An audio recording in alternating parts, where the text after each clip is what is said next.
မင်္ဂလာပါကျွန်တော်ရဲ့ YouTube channel ကနေပြီးတော့ပြန်လည်ကြိုဆိုလိုက်ပါတယ်ဆိုတော့ဒီနေ့ကတော့ကျွန်တော်အရင်တစ်ခေါက်ကဗီဒီယိုမှာလည်းနည်းနည်းလေးထည့်ပြောထားတယ်ကျွန်တော် Techstream အကြောင်းကိုကျွန်တော်ပြောပြမှာပေါ့နော်ဆိုတော့ Techstream အကြောင်းကိုပြောပြမှာဆိုတော့ကျွန်တော် Techstream ကဘယ်လိုကိုင်းမှာအသုံးဝင်လေပေါက်ရောက်လေဆိုလို့ရှိရင်ကျွန်တော်တို့ Techstream ကတူတာကိုင်းမှာတော့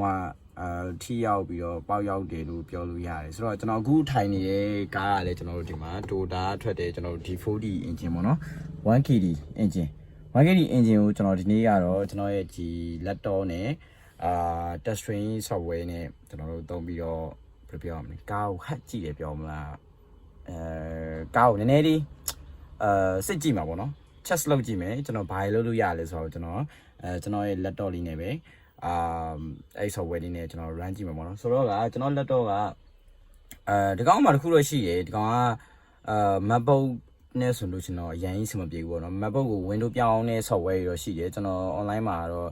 တွေ့ရပေါ့နော်ဒါပေမဲ့ကျွန်တော် live လုပ်ကြည့်ရစမပြေသေးဘူးအခုချိန်တော့ကျွန်တော်ကတော့ဒီမှာ Windows 7နေဒီ Techstream သုံးဖို့အတွက်ကိုရည်ရွယ်ပြီးတော့ကျွန်တော်ဝယ်ထားရပေါ့နော်အဲ့ဥစားနဲ့ကျွန်တော် Techstream ကဈေးလောက်မကြည့်ဘူး Techstream ကကျွန်တော်မှာဘယ်လောက်လဲ3သိန်း round လောက်ပဲရှိကျွန်တော်ကတော့ဒီ monthly စမှာကြည့် monthly မှာအဆင်မပြေလို့မို့ကျွန်တော် China ထိလမ်းမှာထားပါတော့ကျွန်တော်ရဲ့အတိမိတ်ဆွေတယောက်ကနေပြီးတော့ကိုညီပြီးဝယ်ပေးထားတယ်ဆိုတော့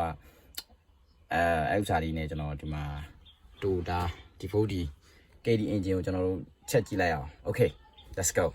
Okay ကျွန်တော်အစကတော့ကျွန်တော် screen recording လုပ်ပြီးမှုပဲဒါပေမဲ့လည်းကျွန်တော်အချိန်မရတဲ့အတွက်ကြောင့်မို့ကျွန်တော်ဖုန်းနဲ့ပဲရိုက်လိုက်မှာပေါ့နော်ဆိုတော့ကပထမဦးဆုံးကျွန်တော်ဒီဘက် down ကရှိတယ်ကျွန်တော်တို့ Techstream လေးကိုကျွန်တော် open လိုက်မယ်ကျွန်တော် open ကြည့်လိုက်မယ်ပေါ့နော်ဒီကောင်ကနည်းနည်းလေးတော့စောင့်ရတယ်အဲ့မှာ contacting လုပ်နေတယ်ကျွန်တော်ဒီမှာတော့ဖွင့်ထားတယ်ပေါ့နော်ကားကိုတော့ဖွင့်ထားတယ်ဒီမှာကျွန်တော် run ခိုင်းထားမယ်ဆိုတော့နည်းနည်းလေးစောင့်ရပါတယ်ကျွန်တော်ရဲ့တူနည်းနည်းလေးစောင့်ကြည့်တာပေါ့နော်ကျွန်တော်ဒီ laptop အကြောင်းမယ်လာတော့မသိဘူးပေါ့နော်ကျွန်တော်Windows 7ဖြစ်တော့နည်းနည်းလေးတော့နိုင်နေထဲမှာပါတယ်နိုင်နေထဲမှာပါတယ်ဆိုပေမဲ့ကျွန်တော်ကလည်းဒီ Techstream သုံးမယ်ရည်ရွယ်ပြီးတော့ဝယ်ထားဆိုWindows 7ကပို့ပြီးတော့ပေါက်ရောက်တယ်လို့ကျွန်တော်ရဲ့ဒီကျွန်တော်နဲ့တည်တဲ့အကိုကြီးဆရာတွေပေါ့နော်သူတို့မေးကြည့်တော့Windows 7နဲ့မှာပို့ပြီးအဆင်ပြေဆိုလို့ကျွန်တော် Windows 7အနေနဲ့ကနေမှကျွန်တော်ဝယ်ထားတာဆိုတော့ဒီမှာပေါ်လာပြီပေါ်လာလို့ရှိရင်ဒီမှာ 1KD တဲ့ 1KD active engine ကိုသုံးထားရပေါ့နော်သူချက်လောက်ရပြီအဲ့ဥစားမှာကျွန်တော်နည်းနည်းလေးဒီမှာ select ဥစားကိုနည်းနည်းလေးရွေးချက်ကြည့်မယ်နော်သူက SUV ကားလားတဲ့ pink ကားလားတဲ့ဒါမှမဟုတ်ရှင်နဲ့ mini van လားတဲ့ကျွန်တော်ကကျတော့ဒီ pink ကားဖြစ်တော့ကြောင့်မို့ pink ကားလေးပဲရွေးလိုက်မယ်ဒီဟာကတော့ကျွန်တော်တို့အဆင်ပြေဥစားလေးပဲရွေးလိုက်ပေါ့နော်နောက်တစ်ခုကကျွန်တော်တို့ဒါ without ဘယ်လိုပြောရမလဲ smart key ပါလားမပါလားမေးတာပေါ့နော်ကျွန်တော်ကတော့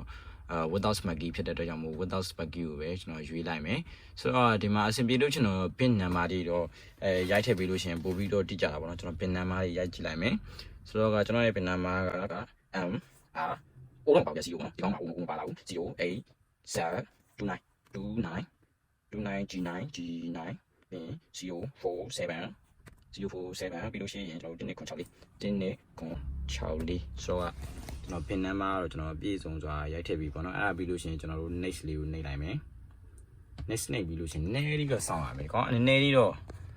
ဘယ်လိုပြောရမလဲနည်းနည်းလေးစောင့်ရပါတော့ကျွန်တော်ရဲ့ဒီ laptop ကြောင့်လာတော့ကျွန်တော်လည်းမပြောတတ်ဘူး Windows 10တော့ရတယ်ထင်တယ်ဒါပေမဲ့ကျွန်တော်ကWindows 7နဲ့ပို့ပြီးဆင်ပြေဆိုတော့ကျွန်တော်လည်း Windows 7လေးဝယ်လိုက်တယ် Windows 10တင်လို့တော့ရရဗျာဒါပေမဲ့ကျွန်တော်မတင်တော့ဘူး Okay ဒီကောင်ရဲ့ home screen ပေါ့နော် home screen မှာဒါတွေပါလာမယ်ဆိုတော့ကျွန်တော်တို့ကားစီးမှာအသုံးဝင်တာကျွန်တော်တို့ engine ပါမယ်ဗျာပြီးရင်ဒီမှာ ABS တွေပါမယ်ဗျာပြီးလို့ရှိရင် immobilizer ပါသေးရယ်နော်ဒီကောင်မှာအများကြီးရတယ်ဗျာဒီမှာ engine ပါမယ်ပြီးလို့ရှိရင် ECD ပါမယ်ဒီမှာကြလို့ရှိရင် circuit control တွေပါမယ်ဒီမှာကြလို့ရှိရင်ကျွန်တော်တို့ABS ဘာညာပါမယ်ပေါ့နော်ဆိုတော့ကနောက်တစ်ခုကကျွန်တော်တို့ immobilizer ပါတယ်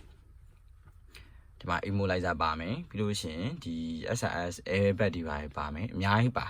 ဆိုတော့ကျွန်တော်အရင်ဆုံးကျွန်တော် engine ထဲမှာဝင်ကြည့်လိုက်မယ်ဒီဘက်မြားလေးမှာတွားပြီးတော့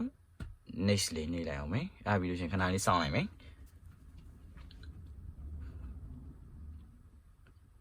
နားလေးစောင့်ရမယ်ဒီကောင်နည်းနည်းတော့ဘယ်လိုပြောရမလဲနည်းနည်းတော့စောင့်ပေးရတယ်အဲ့ဒါခုတော့ရှိရပါဘောဒါပေမဲ့သူဈေးနဲ့နဲတာဈေးနဲ့တော့သုံးရအဆင်ပြေကျွန်တော်အားကြောင့်မို့ကျွန်တော်ရဲ့ ညီကိုတွေပေါ့နော်ကျွန်တော်ရဲ့ညီကိုတွေကျွန်တော်ရဲ့ဆရာတွေကျွန်တော်ရဲ့တက်ကြီးရဲ့လူတွေတက်ငယ်ရဲ့လူတွေပေါ့နော်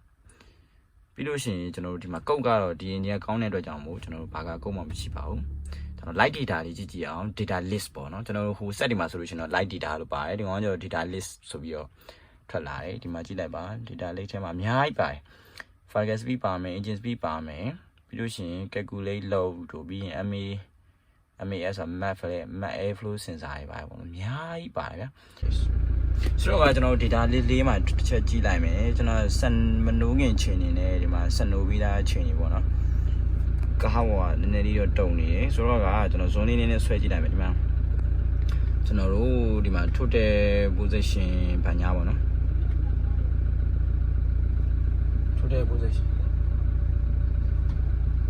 total position လေးကိုပဲနည်းနည်းလေးကြည့်လိုက်မယ်နည်းနည်းလေးနင်းကြည့်လိုက်မယ်ပေါ့နော်position ကတော့ရိုင်းမသိတော့ကျွန်တော်တို့တခြားပူချိန်တွေပါတော့တက်လာတယ်ပေါ့နော်ကျွန်တော် engine speed ကိုကြည့်လို့ရှိရင်ရန်သိတာပဲစနေကျွန်တော် engine speed နည်းနည်းလေးကြည့်လိုက်မယ်ဒီမှာ engine လေးပါလေးနည်းနည်းလေးနင်းကြည့်လိုက်မယ်အဲဒီမှာ1923အထိတက်လာတယ်ပေါ့နော်ဆိုတော့ light data နဲ့ဆိုလို့ရှိရင်တော့လောက်ထိဟိုပြလို့ရပါတယ်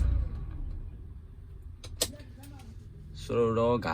အသင်ပြေတယ်လို့ပြောလို့ရတယ်ပေါ့နော်ဒီမှာ light data ဘာညာလဲကြည့်လို့ရတယ်ဆိုတော့ topic ကိုပြန်ကြည့်လိုက်မယ် topic ကတော့ဒီညကောင်းတဲ့အတွက်ကြောင့်ဘာမှမရှိဘူးပေါ့နော်ဆိုတော့ကျွန်တော် back လေးတစ်ချက်ပြန်ထွက်ကြည့်လိုက်မယ်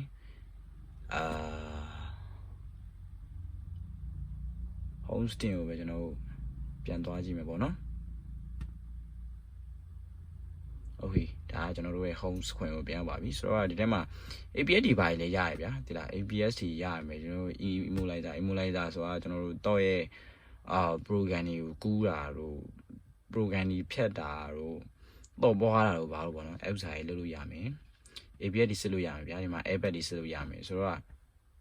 သူပေးရတဲ့ဈေးနဲ့ကျွန်တော်တို့သုံးရတဲ့laptop နဲ့ဒီလောက်ထိစစ်လို့ရရဲဆိုတာကျွန်တော်တို့တော်တော်လေးတန်တယ်လို့ပြောလို့ရရဲဗျာဆိုတော့ကျွန်တော်အနေနဲ့ကတော့ကျွန်တော်အခုစားလေးတော်တော်ကြိုက်တယ်ပေါ့နော်ဆိုတော့ကိုတို့သုံးတာမသုံးတာတော့ကိုတို့စီမှာရှိတဲ့ကားမျိုးစားနဲ့မူတည်ပြီးတော့ကျွန်တော်တို့သုံးတယ်မသုံးတယ်ကတော့ကိုပေါ့ဝေပြန်ဆုံးဖြတ်နိုင်တယ်ပေါ့နော်ကျွန်တော်ကတော့ဒါလေးကဘယ်လိုကားရေးဆိုလို့ရှိရင်ပို့ပြီးသုံးရတာအဆင်ပြေဆိုတော့ကျွန်တော်ကsharing လုပ်ပြရပါဆိုတော့ကျွန်တော်ဒီနေ့ဗီဒီယိုကတော့ဒီလောက်ပါပဲโอเคအားလုံးတက်တာပါ